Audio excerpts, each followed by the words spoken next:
Welcome back to another episode of The Beat. Today we're joined by the one and only Murphy's Law Boys. How are we? We are good. We've got sore heads from the weekend. We're a little bit tired, but all in all, we are good. Had a big one, obviously. Yeah, so far it's been pretty action-packed. I feel like we've done 2 weeks' worth of stuff in 3 days. But it's been the best start to a tour ever. We've beat jet lag. We've lost to it again. Before we go any further, we need to make ourselves a Slurpee. You do. I think you do. Slurpees are the best thing to come out of Australia. They actually are. Apart from you guys. Yeah, No, we have slush puppies. Slush puppies, but they're not the same. Basically, with slush puppies, you always get left with the syrup. The syrup goes away, and you're left with a cup of ice. With these, it's more like it's kind of like a baby shit texture. You know, like, kind of like syrupy. That's the one you're after, isn't it? Yeah, exactly. When it comes to drinks, you know, it's got to be like baby shit. So you got in on Wednesday or Thursday to Melbourne? Thursday. Oh, bro. Landed on Thursday in Melbourne and found a place that did $5 pints. Happy hour that went from 3 p.m. till close. Dangerous. So we sat in there and tried to beat the jet lag and failed. And had an actual pretty early night on the Thursday and then played for the 161 boys on Friday, which was good fun. They're a really nice crew of people. Yeah, such a nice group of people. Then left the club, went straight to the airport, flew into Sydney. Straight into it. Went for lunch at Coogee Bay, didn't we, Sean? Yeah, what was your thoughts on Coogee? Yeah, had a schnitzy and a steak. Breaded chicken. Yeah, you can't go wrong. And then, we played a boat party for Yeah Boy. And Eclipse Mobile Disco.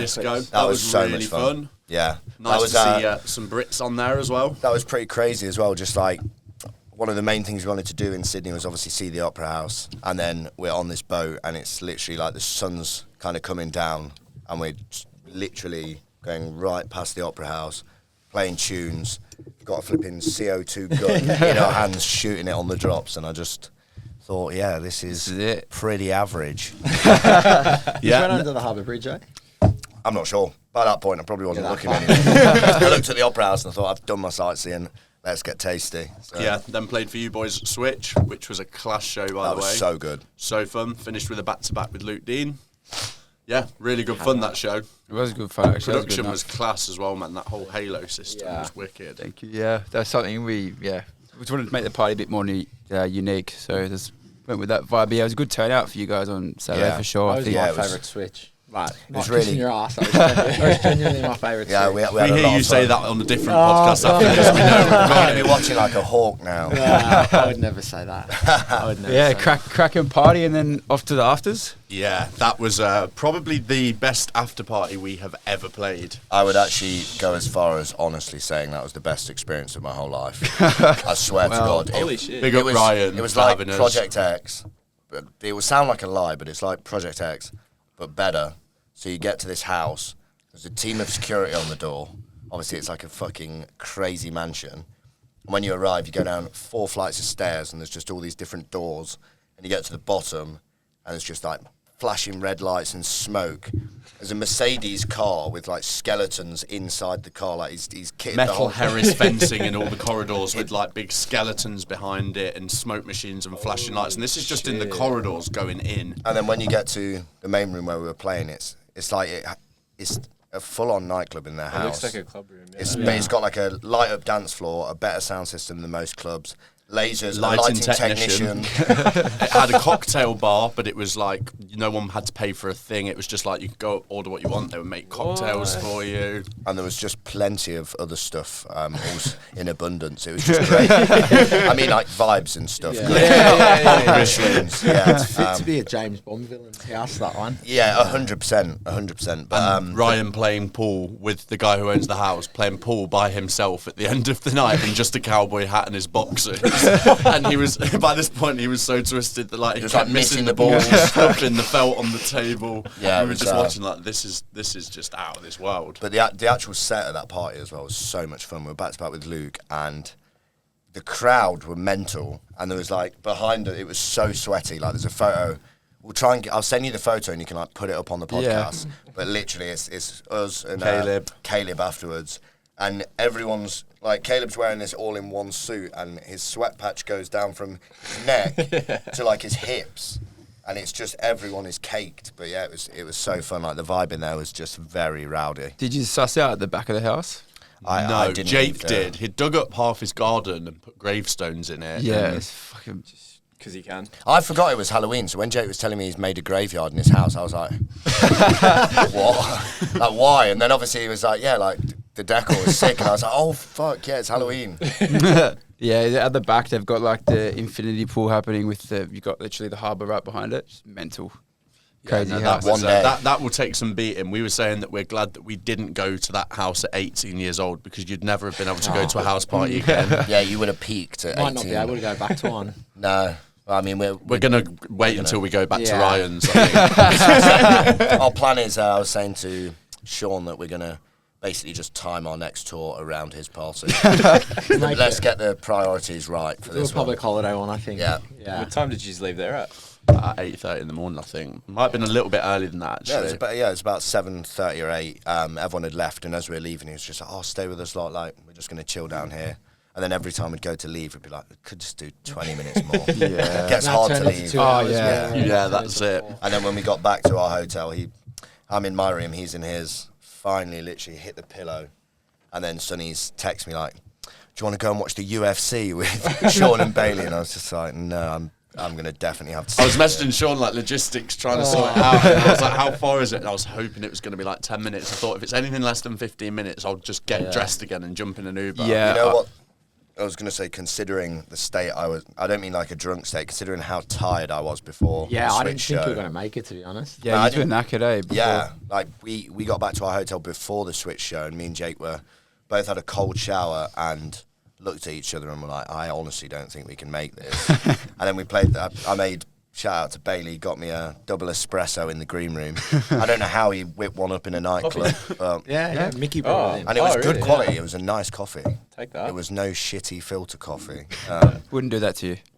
Only Yeah, the best. You Sydney Aussies love boys your know coffee, better. though. Oh, Yeah. fuck yeah. I didn't realise how snooty Australia is when it comes to Massive coffee. coffee snobs. Like, Yeah, I've been apparently asking for there's syrup, and like people in the coffee syrup? bars going like, What? Yeah. that's Apparently there's only crazy. 3 Yeah. Starbucks in Sydney. Yeah, there won't be many. Yeah, I know there's one in the city. I don't know. One in Bondi, one in City. Yeah, I rate Starbucks. that. Starbucks no goodie. Nah, man. Yeah, it's Higher standards. I feel like here there's less like, you know how over there you've got like Cafe Nero, Pret, or then they're like chains. There's less chains here. It's more like you more might get hipster independent. Yeah, they it's want more- to tell you about the beans and shit. Yeah. Pretty much. They're Yeah. convinced you can taste like the earthiness of a Peruvian bean. Yeah, that's probably Melbourne for you. Melbourne are like notorious for like their cafes and stuff. Yeah. Would you prefer Sydney or Melbourne? Do you know what? When we were in Melbourne, obviously I'd not been to Sydney, so you're just kind of guessing. And I was like, oh, it can't top this. This is my kind of city, and I love Melbourne. Quirky. It's like Manchester. Super good. But then Quite arty. I Crowd think- are very educated. I think the reason Sydney's been so good, I think obviously we've struck it lucky with everything we've done. But yeah, this experience could not be topped. So I personally think Sydney it edges it for me. Edges. Edges it. Yeah, we've said a few times this trip, if it was like, say, 12 hours closer to Europe, I'd seriously consider moving to Sydney. Yeah. It's just so fucking just a George shame said about that as the well. Australians. Yeah. If you can get rid of them, I'm sold. However, the bin chickens, we love the bin chickens. the I'd bin never chicken seen a was bin saying the chicken other in my day. life. Yeah, we didn't know it was like a common thing. I thought I'd What's seen, like, a the bird actual bread. name for a bin Ibis. chicken? Ibis. Ibis, yeah, the bin chickens are fucking. And the Aussies hate them, but we love them. Yeah, they get. Don't bother. They get bad rep, man. They do. They have a bad Kind of like rep. Sean. Oh, It's not that to bad. put me out. And you went Bondi today. Did the whole Bondi experience.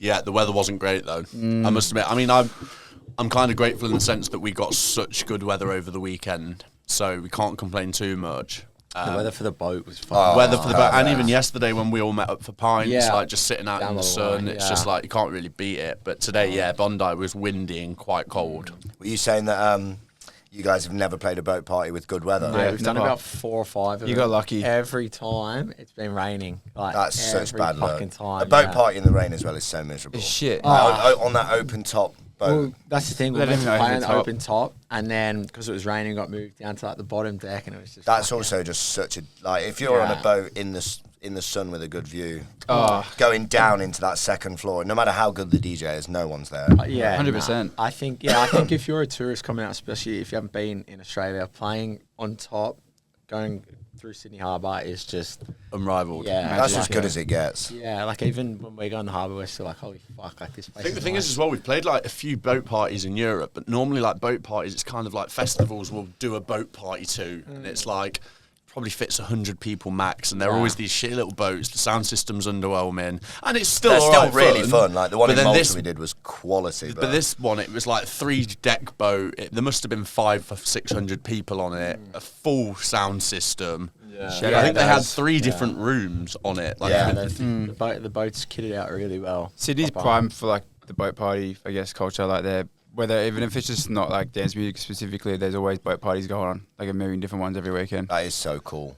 I feel like Europe needs to take note because that was like mad. It was obviously fully kitted out just for this. I think because with a lot of festivals in Europe, it's like they offer a boat party as well. So it's like they're not fully focused on it. Whereas these guys, their job is literally like throwing good boat raves out here. So Big up Daz and the crew. Yeah, man. Thanks Big for having us, boys. Adam as well.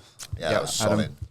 And then so on Wednesday, you're off to see our good mate Paluma. Yeah, man. Going to go and stay with Paluma for a couple of days in Noosa, which should be good fun. And then we're on to Brisbane to play for La La Land on Saturday night. Oh, nice. Fly home Monday, sadly. Wish we could have had a bit longer out here, but it's one of those next time. I feel like we need to make sure it's like a 3-weeker. Yeah, stay for a week at the end in Sydney.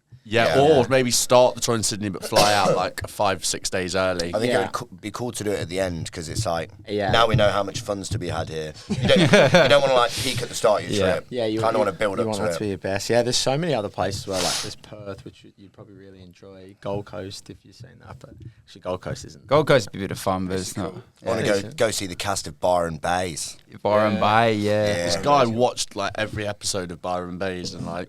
His girlfriend doesn't watch the best telly, but even she was like, Finn, you need to stop watching. I was hooked. I was hooked on that. I liked it. Noosa's lovely. We went up to Noosa. Paluma wasn't up there, was he? No, that was when they were away, so they invited us up to look after Luke. But it's just like... I think it's like a cool surfer town. Very chill, yeah. Hopefully the weather's good for up there. You can get onto the beach. I checked the weather. It's fucking hot there. I think it's like 33, 34 while we're there. You ever tried to surf before? You know what? We're actually not so bad. Like, I mean, we should probably wear it, but we never do we? I thought you were answering the surf question. You were saying the sunscreen. Yeah, so no, I never put it on. That's why my skin's leather and I've got forehead wrinkles. I don't like Pep Guardiola. But yeah, we've never tried to surf, but I've always wanted to, so I'm definitely going to get on the surfboard. Whoopah! Yeah, exactly. Pop out and then whoopah. You've actually got a funny story how you met Paluma. Is it? Yeah, I think we'd been following each other on Instagram, and then we were in Amnesia, and it was when like Jamie... 5 years ago now. No, not 5. It was before lockdown. No, it wasn't, because it was when Jamie was playing Ain't No Other Man. Oh, it was literally like 3 years ago. Actually, no, yeah, it was after lockdown. Yeah, Jamie just started playing Ain't No Other Man. It was the year before it came out, and we were in Amnesia, and I remember just being like, oh, imagine if he played it tonight. And we were on the stage with him, and he dropped it, and obviously we were going crazy. And then afterwards, took like 10 minutes outside in the smoking area just to like bring ourselves back down. And these 2 geezers walked past and like just lock eyes with us. I was like, why are they looking? And then I was like, he looks really familiar. And they came over like, it's Paluma and Tyson. And we just sat chatting shit with them for a bit, and we literally had like the shortest conversation, but straight away we knew we were going to be mates. And then ever since then, we've been... Even that trip, we kept bumping into them, didn't we? Bumped into them at DC10, bumped into them somewhere else. You could just hear these 2 Aussie accents. And you turn around and you're like, oh no, it's those 2 again. And then shortly after that, when Tyson was in Europe, he came and stayed with us, cooked some dinner, made a belter together. What'd you make? It's called Hood Rap. Never came out because we literally used a Megan Thee Stallion vocal. I thought you meant food. What? Oh yeah, we cooked the famous real hood rat. I was like, what? Holy shit! No. Fried bin chicken. Wait, but what meal did we make? He got the full works because he got there in the evening on one day, and we cooked. I think we did steaks, and then in the morning we did like a crazy scrambled egg brunch with loads of nice shit, and then in the lunch before he went, we did like a sausage and red wine pasta. So he got. So you cooked. Yeah, we love cooking, man. He got cooked and fucked. Which was first? Both. So speaking of Ain't No Other Man, that was obviously a massive moment for your career. Do you think that was like the track that sort of put you onto like that next level? I think so. I think we were already getting good support from like a lot of the big artists that we've looked up to for a long time before them. But I feel like we were more known by people in the industry than we were by like general audiences. And I feel like that was the first track where the kind of people that are paying to go to the shows we played, that was the first time a lot of them had heard about us through that commercial crossover. Yeah, it just has that hook and it's got that familiarity that people seem to like. And it's also just off the back of it, we've now, you know, it's given us more of a platform in terms of streaming, things like that. More people hear anything you put out. Once you've had a track like that, all your other streams, if you look at them, you look back at them and you're like, fucking hell, if you actually look at the statistics, as soon as Ain't Another Man comes out, and then the 6 months after, tracks from like 2 years ago, they're getting like loads more streams. And I think, especially with things like Australia, North America, like it really opens you up to audiences that definitely had never fucking heard your name before. It's quite nice, like when this tour was getting done, like a few of the promoters had messaged us like, oh, the reception's been really good, like people are well excited for it. So I think a lot of that is definitely down to that track. Because it's like, if I look at my stats on like Spotify for artists, like Australia is one of the top 5 in the world for where we get streams, and it's like, which is crazy. Let's see where it's at. It was probably Brody streaming it fucking. When that came out, I wouldn't stop talking about it. No, to be fair though, it's one of them, like it was such a good, it did us so many favours. And it was so cool as well, just because it was like obviously being able to see one of our favourite DJs just playing it all over the world. And I mean, also it's been nice to play it again a few times this trip, because we don't play it so much in the UK anymore. Yeah, we try to avoid it unless it's a really flat crowd and you need to like get out of jail pass. Or if it's a really good crowd and you feel like, oh fuck it, let's give it them. But a lot of the time now as well, like people hold their phones up. Tell you to play certain records if you don't play it in the first 10 minutes. And so it gets to the point sometimes where it's like, one, you've played it that many times, but also out of spite, you kind of like, look, if you keep asking yourself, it's so annoying that people do that. It's like now if someone like says, wedding DJ. Someone says play a good tune, we'll just deliberately do 2 hours of shit tracks. Is that what you do anyway? Yeah, that's true. That's true. I mean, ourselves on. When we're going through promos, we're like, that one sounds shit. Let's play that. That's what we do as well. How did you get the sample cleared? That obviously would have been a tricky. That was the most painstaking 13 months ever. That long. Yeah. So basically, at the time before that track came out, you know, we were getting a few gigs, but you know, you couldn't live off it. And also, you're just slaving away, working super hard, but it's like there's still so far to go. We wrote a couple hundred tunes before that, so it's like we were really hoping that we wrote one that just kind of took things to the next level. But it's like I remember us both knowing when it started getting the support that like this could be our breakthrough track, and then when Ministry wanted to sign it, they basically explained to us that they're going to have to try and get this cleared. It's going to have to go through Christina's whole team, so there's 6 writers. All 6 have to say yes, and they can't control how long it takes for them to listen. One of them was DJ Premier as well, who's obviously like responsible for so many iconic hip-hop tracks and stuff, so it wasn't like just nobody saying yes. It was like, fuck, like not only does Christina need to like it, so does he. But basically they were saying we can't control how long it's going to take for all of them to listen, and also if any of them say no, can't put the track out. So obviously the whole time you're thinking this could change our career, but also there's a slim chance it's going to, but let's hope. And at first I remember me and him both saying like, oh, it'll probably take 6 weeks. Like, we'll wait, it'll be fine. And then, like, 6 weeks the first 4 people said yes in, 2 weeks? And then it was waiting for Christina. It was waiting for Christina and one other. But basically, we were like, oh, okay, it's gonna be quick. 4 of them have said yes. And then it's like a few months pass. And it got to a stage, I remember, like, we're both pulling our hair out. It was like 6 months in. And he was like, this isn't happening, is it? And we'd be, like, cooking breakfast. And he'd just be going, oh, and I'd be like, what, are you annoyed about the sample clearance again? He was like, he just wouldn't shut up. And then he kept, I just tried to put it to the back of my mind, but anything like this, Sonny would go over and over, and every 2 minutes he'd be like, so do you think it's going to get cleared? And I'm like, mate, I'm trying to fucking forget about this. It's the fucking worst. And then literally like 7 months after that, so we'd already gave up at this point, or put it to the back of our minds.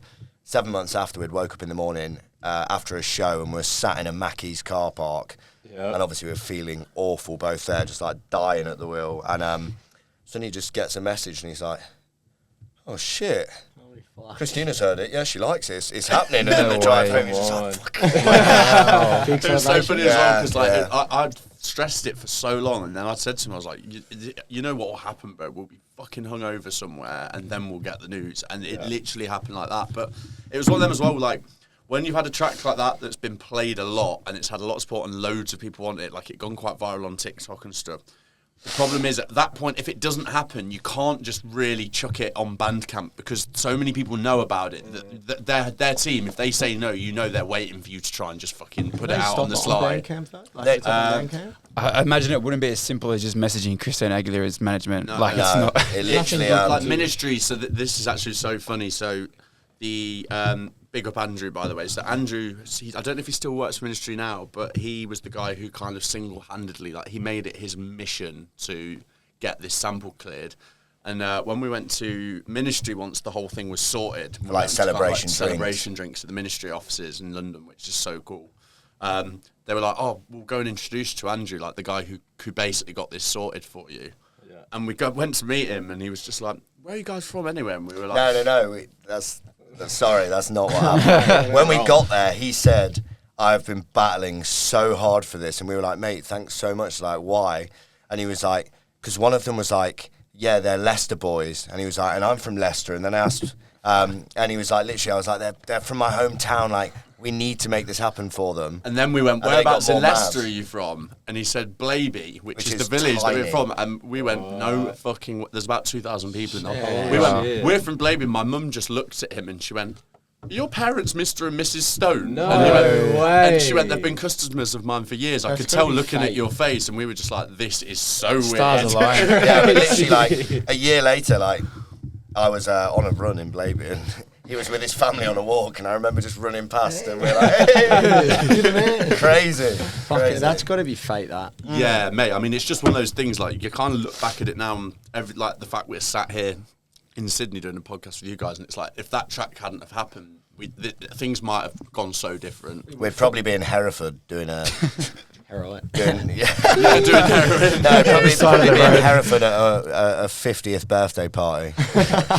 So once that track came out, was it like a overnight sort of, everyone's hitting you up for gigs, it's really taken off? We'd kind of gone for playing like once or twice a month, and then it literally, like, 2 summers ago when it first kind of came out, it was like 3 shows a week every week all summer, which was just so much fun. And then ever since, it's kind of stayed at that, which we feel so fortunate about. But it honestly has just been, like, especially this summer just gone, it's literally been the best 6 months in our whole lives. It's just been It took a while for us to start getting the bigger shows off the back of it, but I think what helped was a track like that's not always going to land you the big parties. Oh, that's a fucking good slurpee. Sorry. It's like the bigger shows, it doesn't naturally just get you, because a lot of those parties, they're more underground. But what it meant was then the more underground stuff that we were releasing off the back of it. I think before Ain't No Other Man, we had 7,000 monthly listeners on Spotify, and then like after Ain't No Other Man, within like 3 months, we were up at like 500,000 monthly listeners. Fuck. I think it's done over 15 million streams on Spotify now. Really? And it was just, it was one of those. It was actually so funny because we, like Finn was saying, when we were in Ibiza and Jamie first played it, but we'd stayed out there for a few more days, and we were in Music On a Friday night, and Jamie had played it on the runway at Creamfields, but we didn't know this. And suddenly our phones just start going like fucking mental, and we were like, what is going on here? So we like clicked on it, and it was like all these videos just surfaced, and then we went through on No Sleep to the airport, and then Finn was like, it's had 110,000 views already. This one, like this kid in the crowd's just videoed it, and we were like, at that point we were like, yeah, this could change things. But like he said, this has been the summer of all summers, man. It's been ridiculous. Back onto Jamie played Paradise for the first time this summer. Yeah, we had our Paradise debut in August. That was really fun. Kind of unlucky that the 1 week we played Paradise is the 1 week of the whole summer Jamie wasn't playing, which is a real shame. But at the same time, the artist meal before it was like really fun, because it felt like, obviously because he's the big dog, and you'd get super nervous before a meal with him. It was like all the supporting acts, and he wasn't there, so it's kind of like everyone's a bit more rowdy, and like there's no filter on. So it was really fun.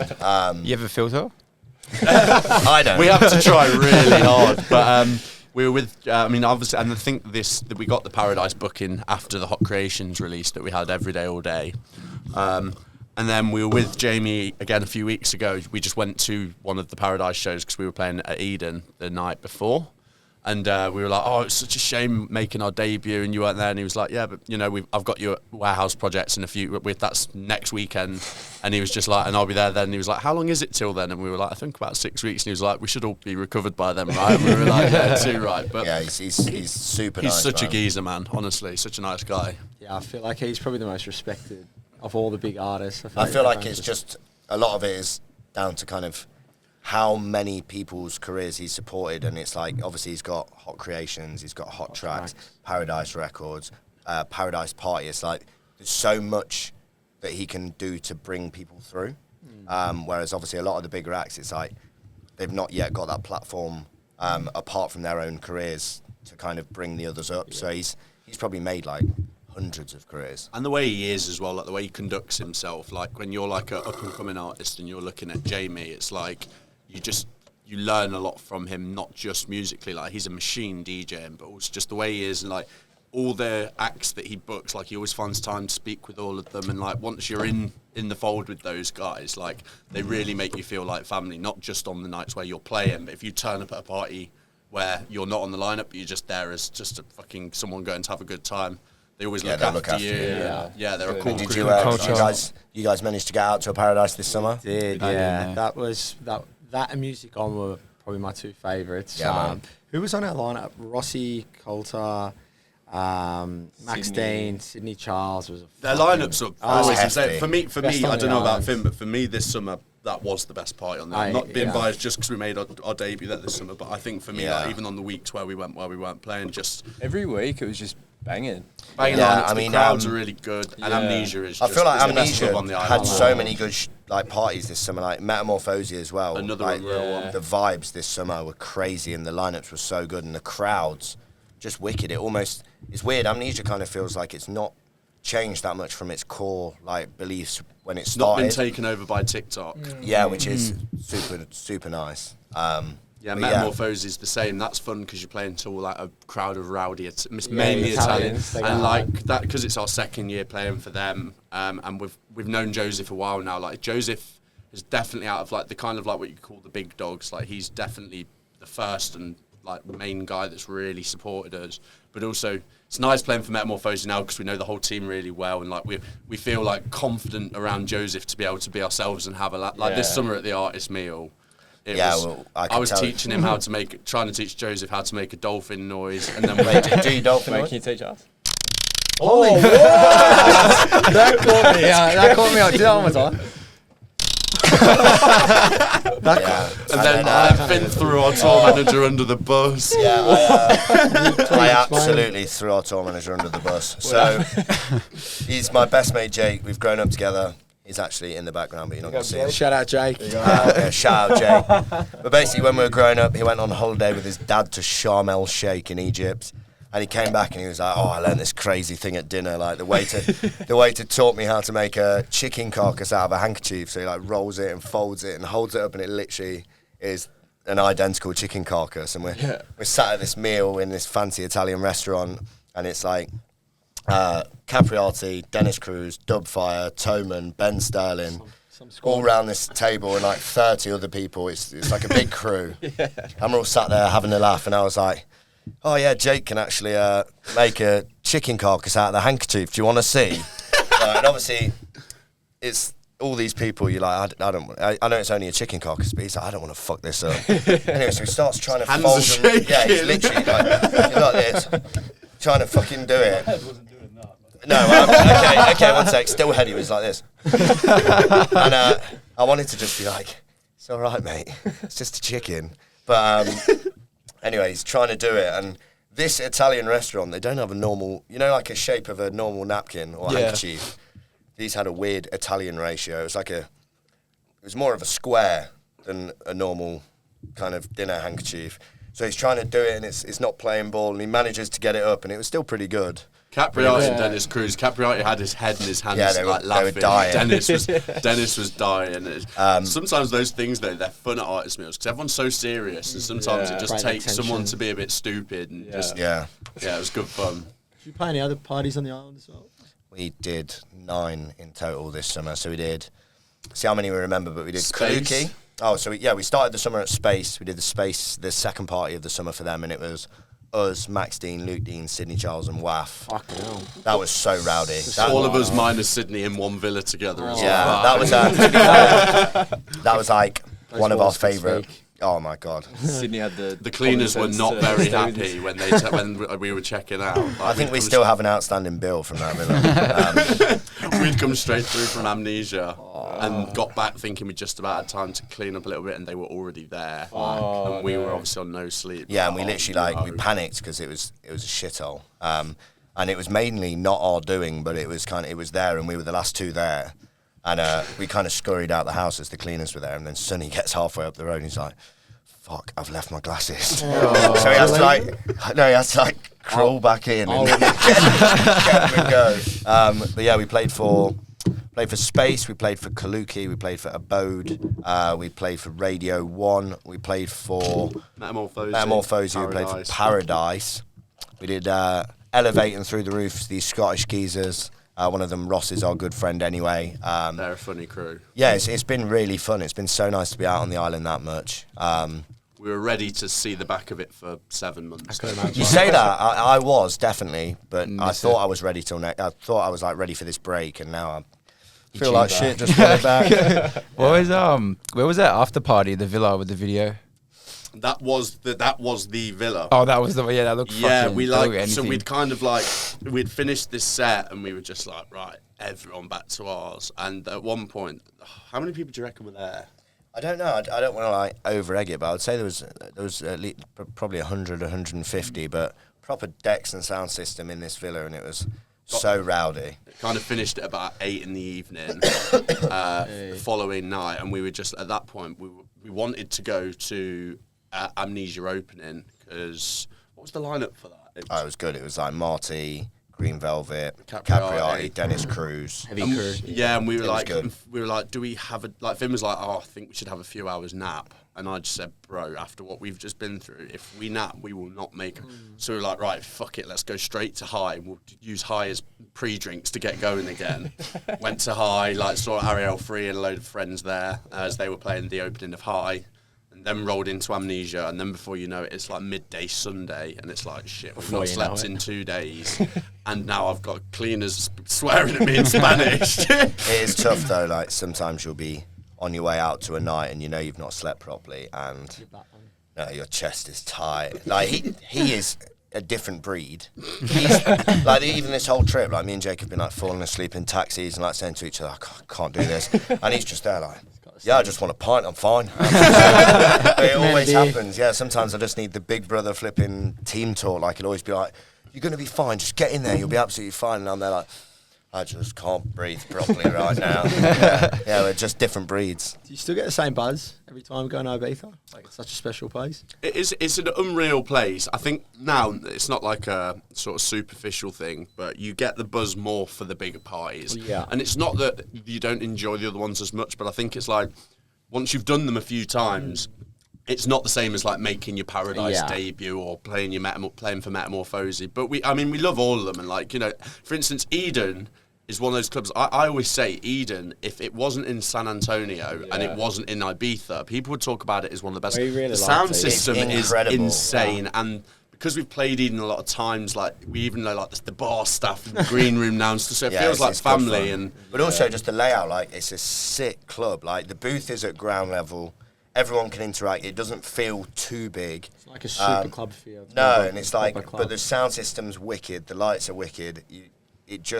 When it's rowdy in there, it's one of the best parties. But also with some of the smaller parties on the island, it's you go into them with less expectations, but then when they're a good party, it's such a buzz because you've gone out there we'll probably just play the show and get back to the hotel, And then you end up being like, right, we're out. This was wicked. Like, it's quite nice leaving the club as well, and you're in central Sanaa, and you can just roll straight into one of your mates' apartments.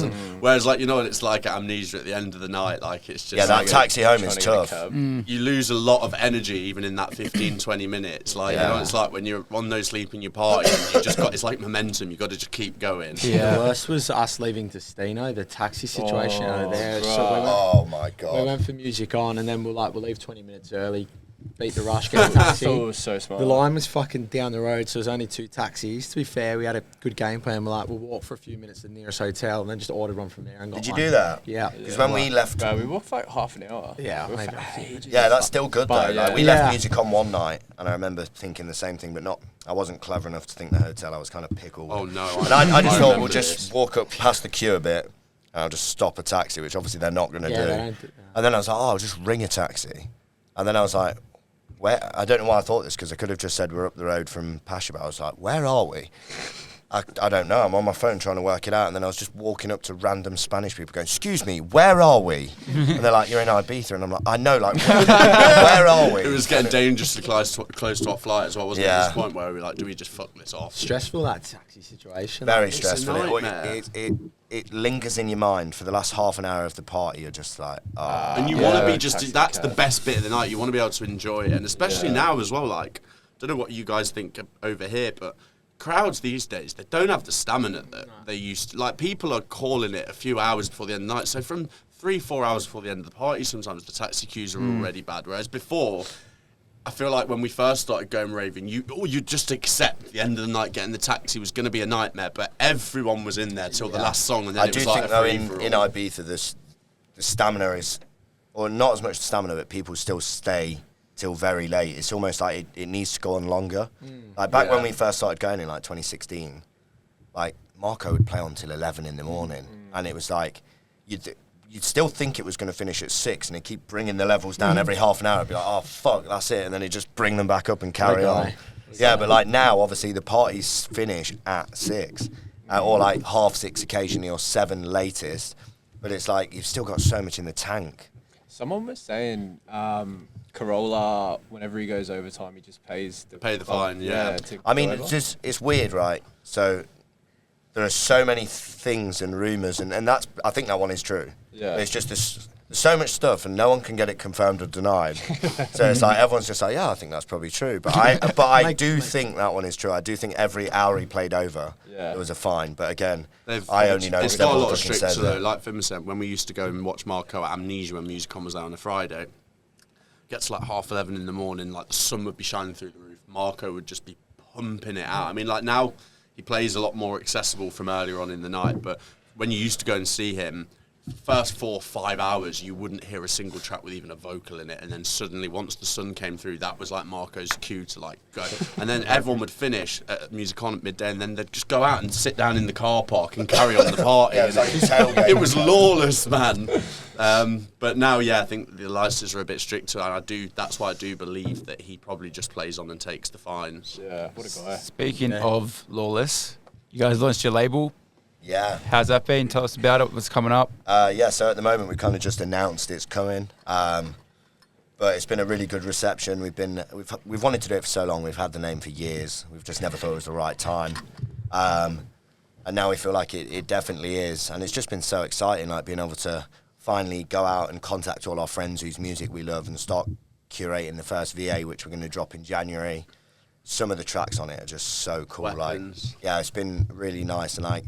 It's great as well because for us playing, it's gave us so much fresh music. Like there's a playlist of just Lawless possible tracks, and we're so excited to play them, and they've been going down super well. Like at Switch, the first 5 we've played are all on the first VA. And nice now to have an outlet where when we want to release things, we don't have to wait for a label to take it, schedule it. We can just drop it when we want. I still honestly believe all of our best music is the stuff that's not been signed, and now we can just put it out on our own label. And it's like all the tracks people are asking for, and some of them people have been asking for like 2 years, and I've been like, I just want to put it out, but it's got to be right. And I'm so happy now because like we can put them out on Lawless. Get the artists. We want to get the artists that we get on the label involved in the parties. So I mean, this actually, by the time this goes out, the lineups will have dropped. So in 2 days' time, we announced the first Lawless tour.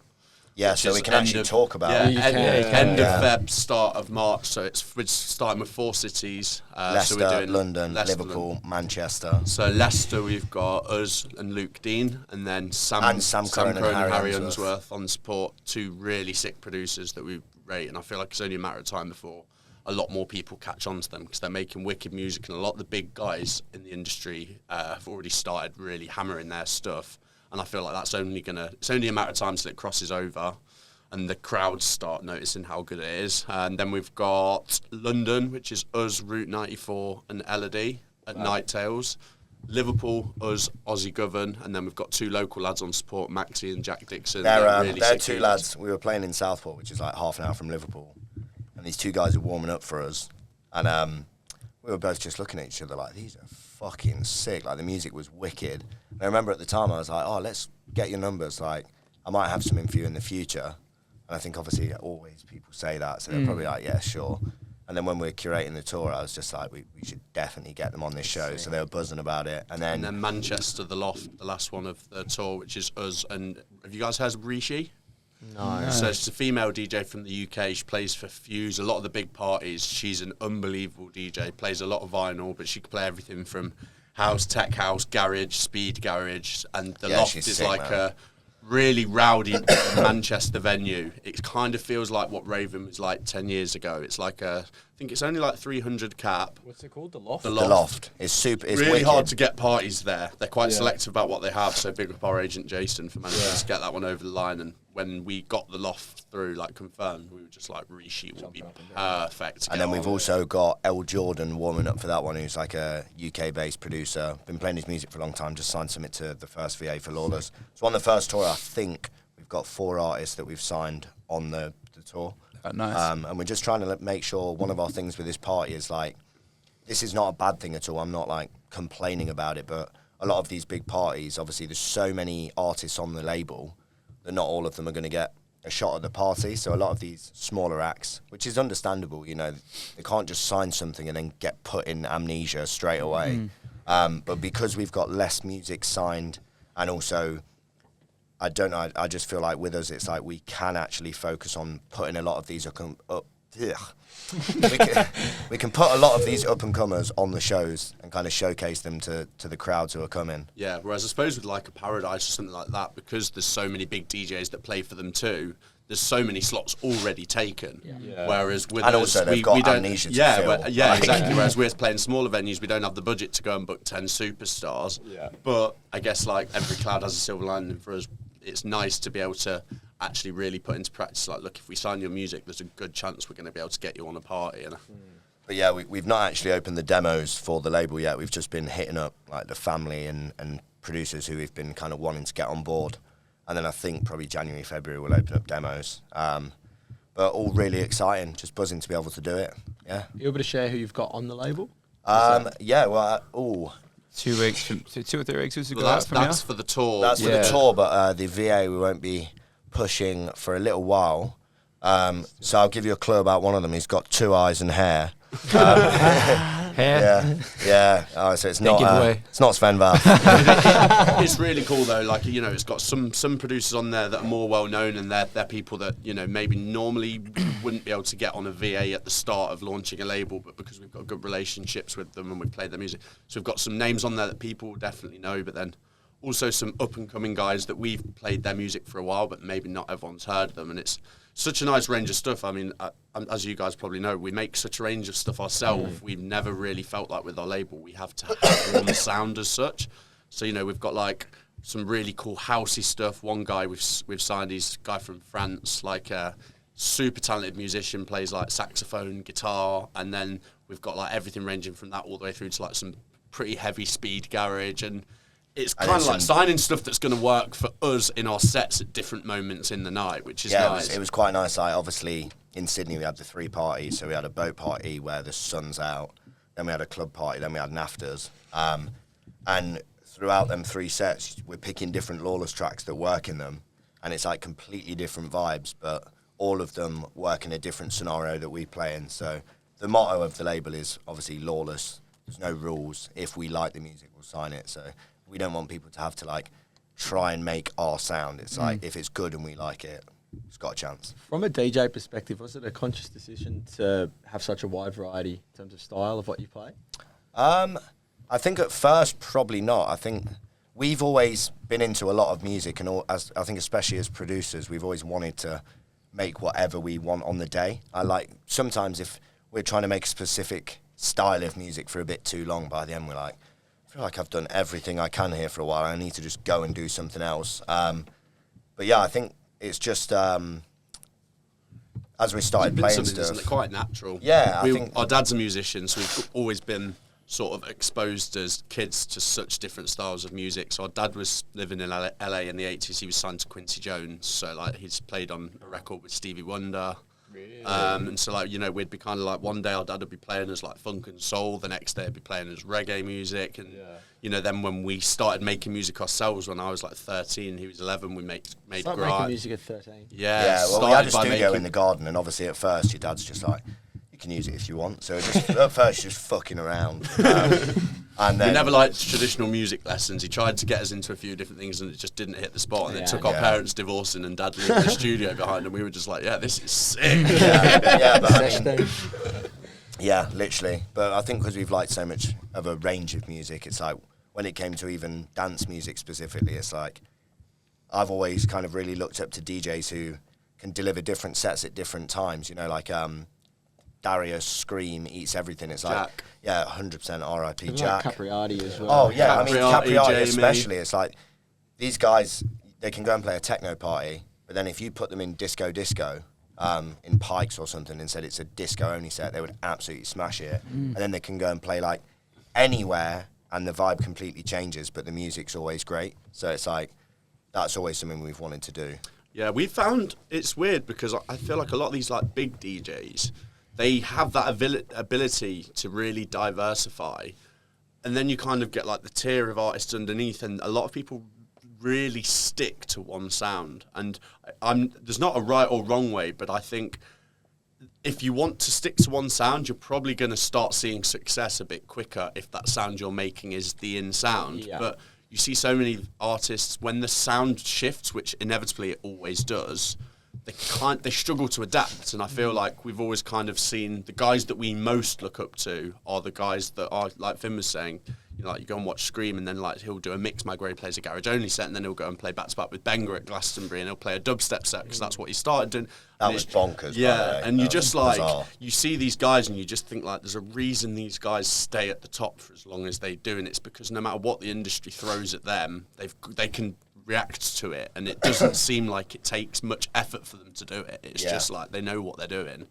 And I think for us, that's always been kind of the motto. It's just like, do what we want. I think it's probably time to try some Australian goodness. I'm actually not hungry. I'm just. This is not Australian goodness, by the way. These are lying.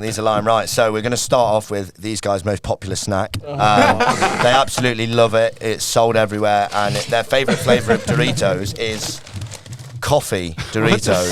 I had nothing to do with this. I saw them in 7-Eleven. I thought they are going to be fucking awful, so they were the buy. And then Vegemite as well. You've tried Vegemite? No, not tried we've Vegemite. Tried Marmite. Like, we love Marmite. I don't know if it's exactly the same, but it seems like it's a similar thing like here, where it's like love or hate it. There's not really many people that go, it's all right. I think it's really bitter. I've not had it. Yeah, I mean, Marmite's Vegemite's also better. Yeah, Vegemite got on toast. Non-biased. Vegeta's better. Have you even tried Marmite? Yeah. Okay, well, you've tried both, I've not, so I'll decide in a sec. Well, I was thinking what we could do is we could all dip a coffee Dorito in Marmite. Yeah. In Vegemite, or should we try Vegemite first on its own? We'll try it first on its own. Coffee-flavoured crisps, I feel like. It smells... That's a good idea. It smells identical to Marmite. Actually, it smells a little bit more like... I don't know, it smells a bit like beef gravy. Oh, bro, it's minging. That's good. It's stinking out the studio. Natural instinct. Muscle memory. That's the word I was looking for. Oh, fucking hell. It's decent, yeah. You got to spread it, obviously, but with a bit of butter. It's good. There we go. That's all we need. It's not as good as Marmite though. Do you know what? It's got a little bit of like a weird after twang. I don't know if that's the pineapple Slurpee residue. Sloppy toppy. Sip time. But Pineapple times Vegemite. Can't fucking get it out. Hey, what am I taking mine Choose for? your I've had Vegemite. Yeah, Just to be finger fair, it. Choose your finger, man. if in doubt, Just finger it. Finger the tub. I think you'll say the same, that there's a bit of an after twang to that. I'm on the guns.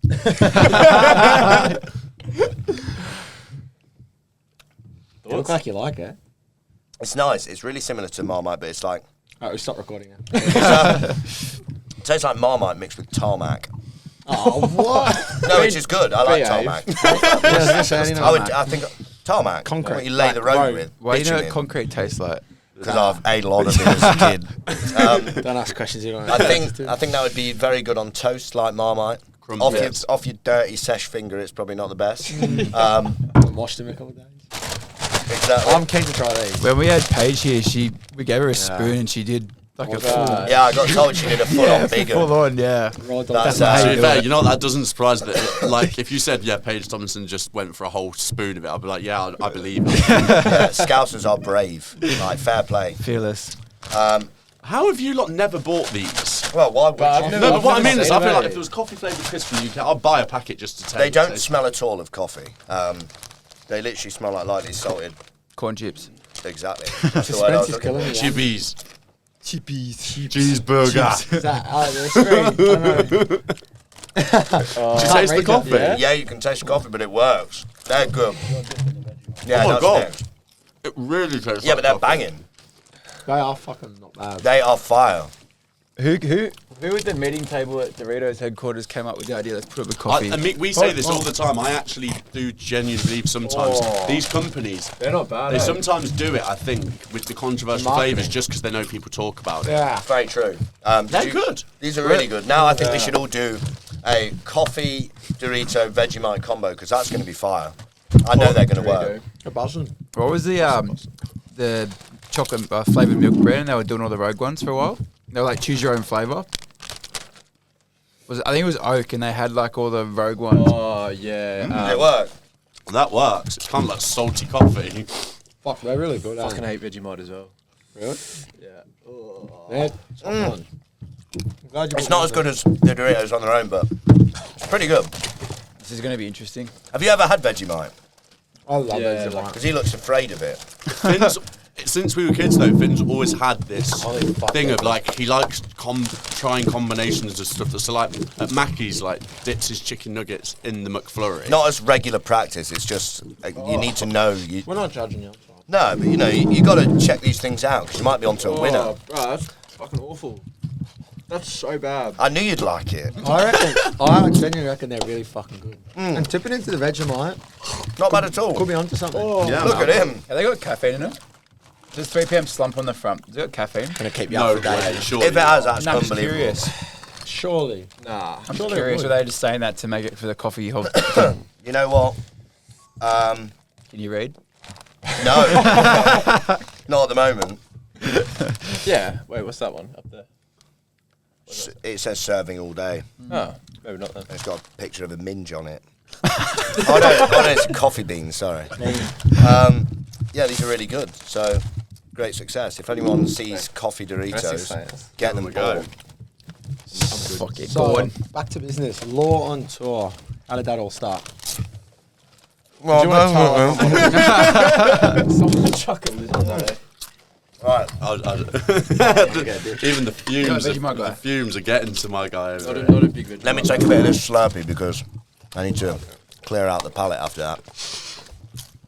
I feel like I've got teacher's breath from them, Chris. Law on Tour was actually our tour manager Jake's idea. Like, for a while, Oh my word. for They've got everything a man could want.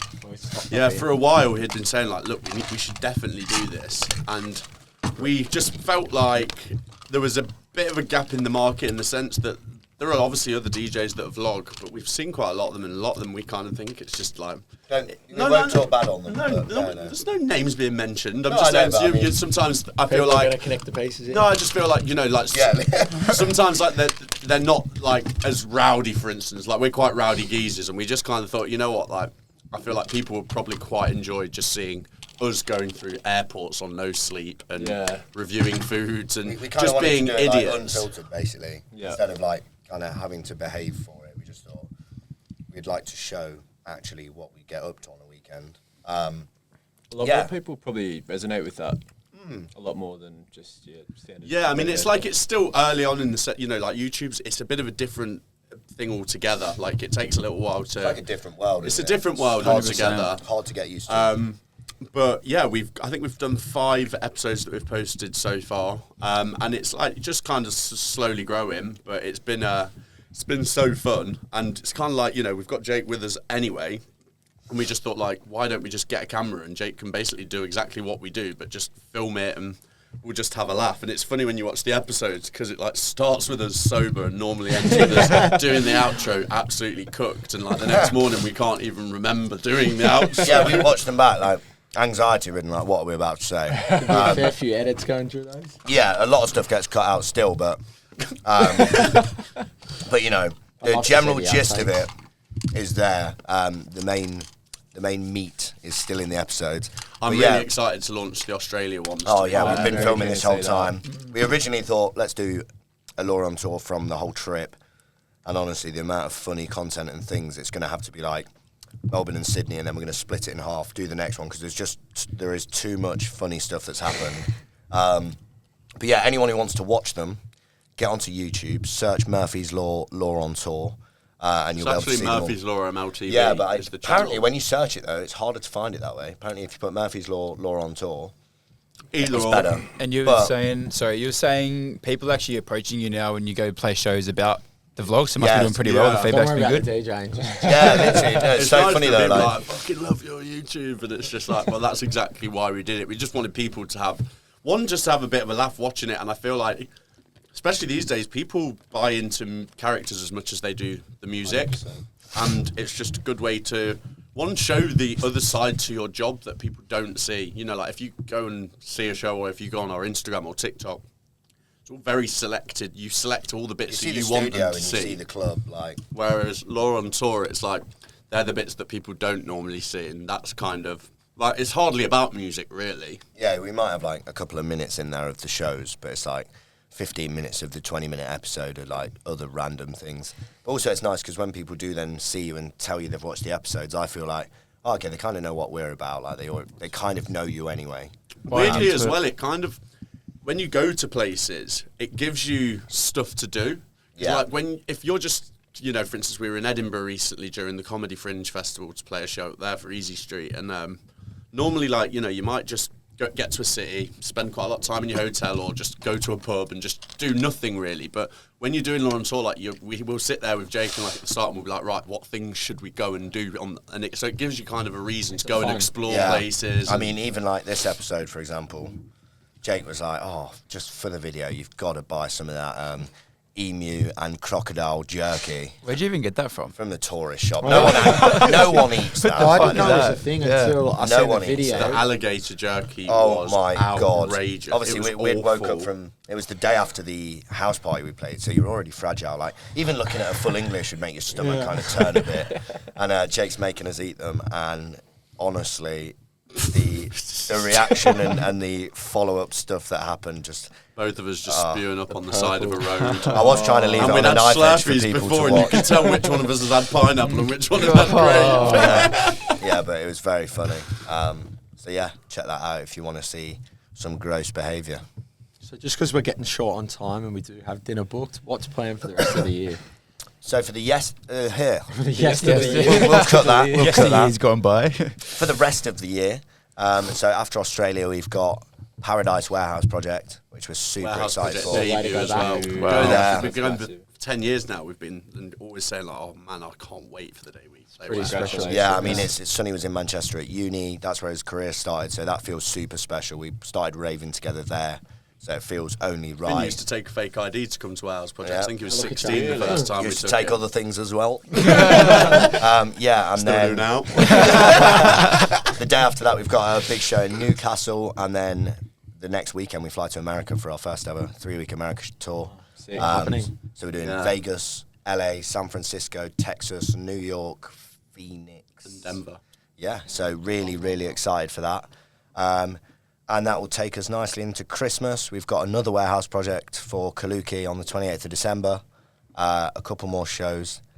And hopefully a lot more fun, random, rowdy nights. So busy back end of the year. Yeah. Yeah, man. Kind of feels like now as well. This, like we said, this summer's been so good, but with how everything's kind of been, like, you know, like doing this first tour here and first tour in America, you then kind of look at next year and you just think, like, as long as we keep working hard, being decent I bloody people, hope so. yeah, hopefully we can keep building it every summer. We go, that was the best one yet. Yeah. Like, that's kind of the dream, is just every year Yeah, things just build get on the better. year before. Yeah, looking forward to seeing the growth. Yeah, man, 100%. can't wait to be back here again. Absolutely. So you have another mansion party for you. Yeah, mate, too right. We'll be hitting Ryan up for sure. You're going, Sean, find out when Ryan's about, and then we can get another tour. Thanks so much for joining us, and Thanks thanks for for having us, playing man. for us on Thank you. Saturday. Thanks for hanging out. It's been great. Honestly, It's been an absolute pleasure. it has Thanks been so much. emotional. It's been fun. Cheers, My boys. geezers, Cheers. nice one. Thanks, gents. Nice one. Love you boys, man.